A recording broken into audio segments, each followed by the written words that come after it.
Lalagay namin ng tubig ang coaching ito at gagawin namin itong swimming pool. At ang sasakyang ito ay Ford Ranger Sports 4x4. Ngayon ay Sisimulan natin gamit ang malapad na trapal na ito. sobrang maingat kami sa pagkabit nito at sa pagtapak sa loob dahil hindi namin sigurado kung magiging successful ba ang plano namin ito. May posibilidad itong masira at masayang ang lahat ng aming mga pagod. Di ba ako nakakainom? Huwag kayo iiyak. Pagkatapos ng ilang minuto at sa wakas natapos na rin kami sa pagkakabit ng tali at sa pagdikit sa bawat sulok ng sasakyang ito. Dali-dalihan kami naghanap sa bayan namin kung saan kami pwedeng makaigib ng tubig na ilalagay dito. Sa lakas ng tirik ng araw ay nagpasya kami na uminom muna dito nang dahil sa bawat isa sa amin ay sobrang uhaw na. Naghintay kami ng mahigit 2 oras bago mapuno ito. Sa matagal na paghihintay at sa wakas natapos na rin sa pag-iigib. Amain ng lolo ko. Babaero yun. Kapanan. Pangalan niya ay Jewel Pura.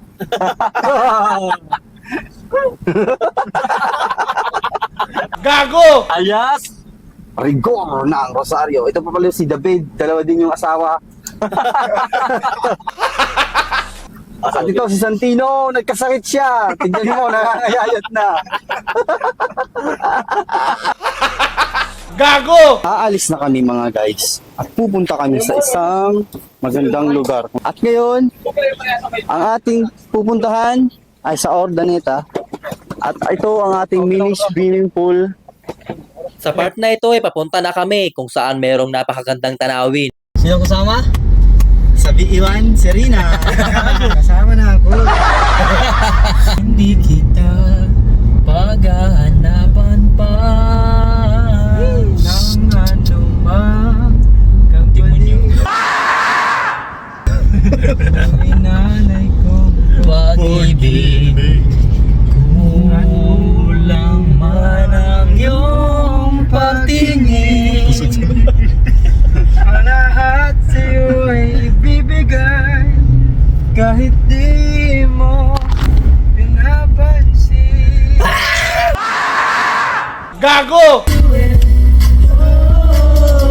Sa ganitong road trip na hindi mawawala ang sound trip. Alam nyo ba yung guys, ang sarap sa pakiramdam na makisabay sa tugtog habang nagmamaneho.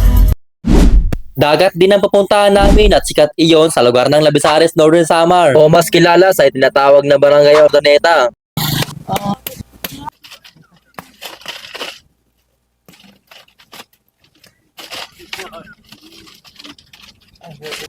Pagkarating ng Ordaneta ay inuna muna naming timplahin ng ala para makapagsimula habang inaasikaso ang iba't ibang aming mga dala. Katulad na lamang ng upuan at iba't ibang pagkain. Oh yeah! Pwede na jud ni model sa ala, San Miguel, Ginebra. Basta parag hubog, number 1 na jud in Inisia.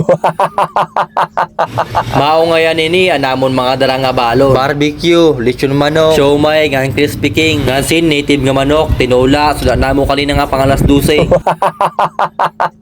Napakasulit ng gawa naming mini pool. At nasa gilid na kami ng dagat. Kung gusto nyong maligo ay pwede rin. Nasabi ko na sa inyo kung saan bandang lokasyon ito. Sa gustong magpasalamat sa hindi pa nakakapunta rito, mag-iwan ka lang ng comment dyan para malaman ko kung sino ka at kung taga saan ka at kung saan nakarating ang bidyong ito. You should just let me freak you. I say you should just Tuhan ng kabalastugan, adi malilimutan ang asaran na mayroong pikunan, lalo na rin yung unang niligawan, unang kabiguan, at dyan magsiseryoso ang usapan ng pagdadamayan ng tunay at tapat na kaibigan. O mga buwang, yes man, kaibigan na maasahan. Di na tayo pabata. Meron kami ditong mini pool.